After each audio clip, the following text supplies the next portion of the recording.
Saya dengan segala permohonan jangan menyebut anak nakal, dia terlahir suci. Dan saya makanya nakal itu akal, akalnya tidak tertinggal. Assalamualaikum warahmatullahi wabarakatuh.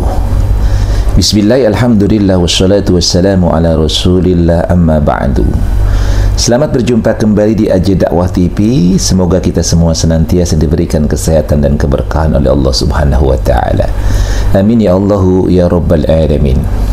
Di video kali ini kita akan membahas tentang Gubernur Jawa Timur, yakni Ibu Khofifah Indar Parawangsa, di mana beliau mengemukakan sebuah statement yang mengatakan istilah anak nakal. Nah, ungkapan ini beliau ucapkan dalam rangka mensikapi bagaimana kemudian Gubernur Jawa Barat yakni Kang Deddy Mulyadi itu membuat sebuah program pendidikan militer dalam rangka menanggulangi permasalahan-permasalahan anak yang dikategorikan atau diistilahkan sebagai pendidikan militer untuk anak nakal.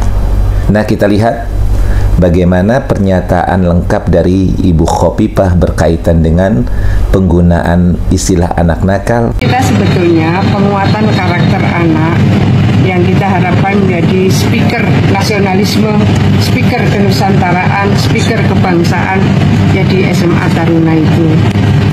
Saya dengan segala permohonan jangan menyebut anak nakal, dia terlahir suci. Dan saya makanya nakal itu akal, akalnya tidak tertinggal. Kasihan masih orang tuanya juga, masa sih anakku kayak gitu kan ya. Kita orang tua nggak ada yang ingin anaknya mungkin ya karena pergaulan, ada split personality, tugas kita lah meluruskan. Aku jangan dibawa ke arah sana ya. Jadi nggak usah kawan-kawan membanding-bandingkan. Kita punya cara bagaimana kita bisa menyiapkan anak-anak berkarakter. Karakter apa? Karakter kebangsaan. Karakter apa? Karakter keindonesiaan. Karakter apa? Karakter nasionalisme. Oh ya kurang, saman kalau misalnya ke SMA Nala, terdekat kan di Malang. Lebih dekat lagi SMA Taruna Madani. Saman bisa ngecek SMA Taruna Brawijaya. Saman bisa ngecek.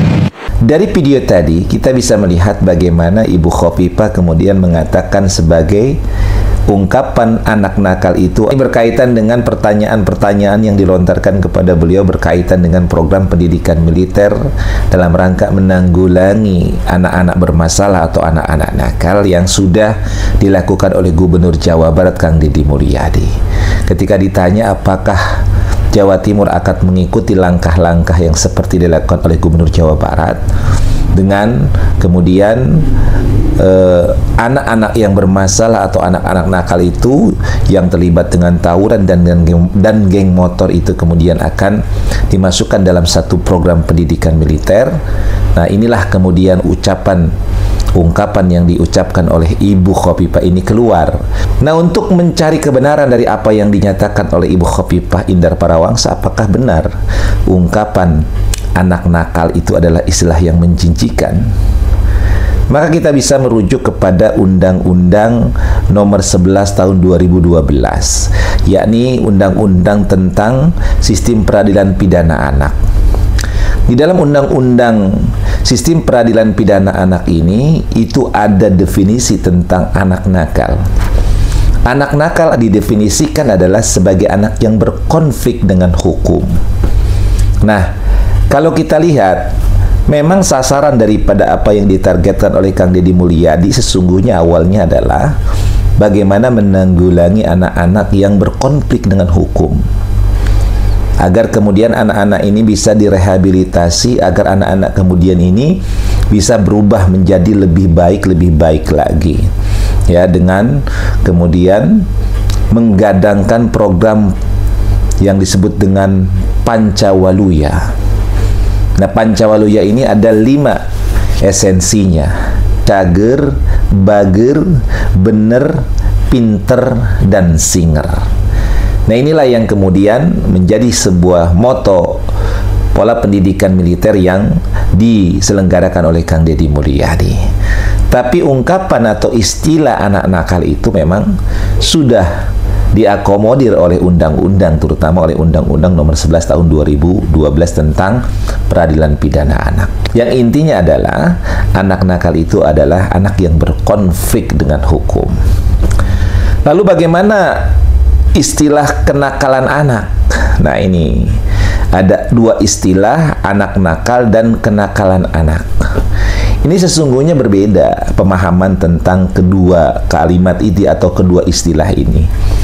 Kalau anak nakal memang adalah anak yang berkonflik dengan hukum, tetapi jangan kemudian juga dikatakan sebagai istilah yang menjijikkan, ya. Justru bukan menjijikkan kalimatnya. Ini adalah istilah yang harus segera kemudian dijadikan PR agar anak-anak nakal ini menjadi anak-anak yang berprestasi, anak-anak yang baik. Jadi bukan yang menjijikkan. Kalau yang menjijikkan kan identik dengan sesuatu yang harus dibuang, ya kan? Yang disebut dengan menjijikkan adalah sesuatu yang harus dihilangkan. Namanya menjijikkan, kan? Maka kalau istilah anak nakal kemudian disematkan sebagai istilah yang menjijikkan, maka berarti bahwa disamakan dengan, maaf, misalnya najis anjing atau najis babi dalam kaidah hukum Islam. Berarti kan kalau menjijikkan itu kan sesuatu yang harus dibersihkan. Maka yang dimaksud menjijikkan tentu harus dihaluskan kembali, bahwa yang menjijikkan itu harusnya dibersihkan. Maka kalau dibersihkan itu kan harus dihilangkan. Nah, memang betul istilah anak nakal itu adalah anak yang memang diadopsi di dalam undang-undang, dan itu menjadi suatu bagian yang dimana konstitusi menyatakan memang ada anak nakal. Anak nakal itu anak yang memang masih dalam pewalian orang tuanya, belum memiliki kemampuan secara personal untuk bertindak secara hukum, secara personal. Itu disebut anak nakal, karena dia masih anak-anak. Maka ketika dia melakukan tindakan pidana, sesungguhnya tindakan itu menjadi tanggung jawab kedua orang tuanya. Karena begitu kan kalimatnya. Nah, dalam urutan usia, maka anak nakal ini rentang usianya di mana dijelaskan di dalam undang-undang bahwa anak antara 12 tahun sampai belum berusia 18 tahun. Jadi ini, nah kalau sekarang kan 17 tahun bahkan sudah kelas 3 dan mau masuk 17 tahun itu sudah bisa memiliki KTP. Maka simpelnya anak yang belum ber-KTP, maka ketika melakukan tindakan pidana atau berkonflik dengan masalah pidana, maka tanggung jawabnya adalah kedua orang tuanya atau walinya. Nah, ini kan seperti itu undang-undang mengatur. Nah, kalau ada ungkapan bahwa istilah anak nakal adalah istilah yang sangat menjijikkan atau menjijikkan, tentu ini adalah ungkapan yang berlebihan yang diucapkan oleh Gubernur Jawa Timur ini. Ini adalah bentuk sinisme, bentuk ketidakmampuan, bentuk merasa bahwa tidak mampu menyaingi kompetitornya, bentuk dari perasaan tidak suka dengan apa yang dilakukan oleh orang lain. Harusnya kan sebenarnya kalau dia jujur, kalau ada istilah anak nakal, dia suka mengatakan saja memang ada anak-anak yang nakal. Anak-anak nakal diantaranya didefinisikan menurut Undang-Undang Nomor 11 Tahun 2012 adalah anak yang berkonflik dengan hukum. Adapun tentang kenakalan anak, nah kalau kenakalan anak maka definisinya berbeda. Karena yang dimasukkan dengan kenakalan anak secara umum yakni bisa meliputi perbuatan yang melanggar norma sosial, aturan sekolah, atau aturan-aturan di dalam rumah tangga. Nah, sedangkan anak nakal itulah definisi yang dimaksudkan oleh undang-undang. Maka sebenarnya apa yang didefinisikan itu adalah sesuatu yang tidak boleh kita kemudian juga berlebihan, menafikan atau kemudian bahkan menganggap sesuatu itu adalah salah ketika merasa bahwa hal ini tidak menguntungkan bagi dirinya. Nah, mudah-mudahan Gubernur Jawa Timur juga jangan malu-malulah untuk mengikuti kebaikan.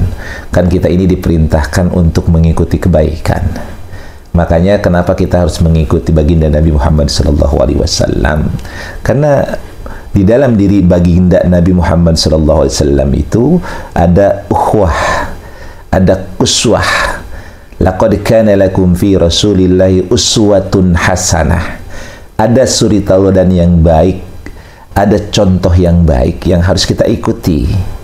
Maka ketika seseorang melakukan sebuah contoh yang baik, kenapa mesti malu untuk mengikuti orang tersebut? Ya, kalau kita malu untuk mengikuti kebaikan, berarti ada penyakit dalam diri kita. Sebagaimana ketika kita tidak mau mengikuti Nabi Muhammad SAW, maka berarti di situ ada penyakit di dalam jiwa dan hati kita. Apa yang harus kita ikuti dari Nabi Muhammad SAW? Ya, karakteristik kepemimpinannya lah kalau seorang pemimpin. Apa itu? Sidik, amanah, tabligh, fatonah. Kan begitu tuh. Ya, bagaimana sidik, jujur, amanah, bisa dipertanggungjawab terhadap apa yang diemban, yang diamanahkan oleh rakyat. Tabligh, menyampaikan berbagai macam program-program yang bermanfaat bagi masyarakat dan umat. Fatonah, cerdas, ada inovatif dan kreativitas dari seorang pemimpin. Nah, ini kan memang dicontohkan oleh baginda Nabi.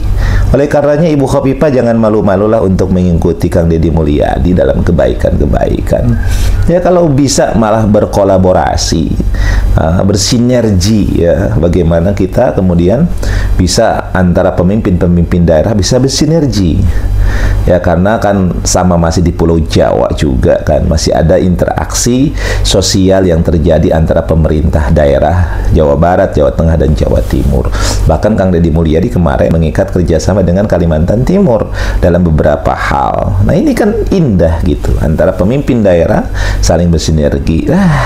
Kalau kemarin berkontestasi, kemarin kita melakukan yang namanya pesta demokrasi, ya biarkan sampai situ saja. Kemarin kita menggunakan kendaraan partai A, B, C, dan lain sebagainya. Maka ketika sudah menjadi pejabat publik, bukan lagi milik partai, tetapi sesungguhnya adalah milik masyarakat. Maka kembali, mudah-mudahan Ibu Khofifah ini tidak kemudian ada tendensius yang merasa tersaingi, ada sinisme di dalamnya, ada perasaan merasa bahwa kalau mengikuti Kang Deddy Mulyadi maka pamornya akan jatuh. Ikutinlah kebaikan-kebaikan datangnya dari manapun dan dari siapapun. Kalau itu bisa bermanfaat bagi diri dan masyarakatnya, maka kenapa mesti malu harus mengikuti? Nah, mudah-mudahan video ini bisa memberikan manfaat. Wallahu muwaffiq ila aqwamit thoriq. Assalamualaikum warahmatullahi wabarakatuh.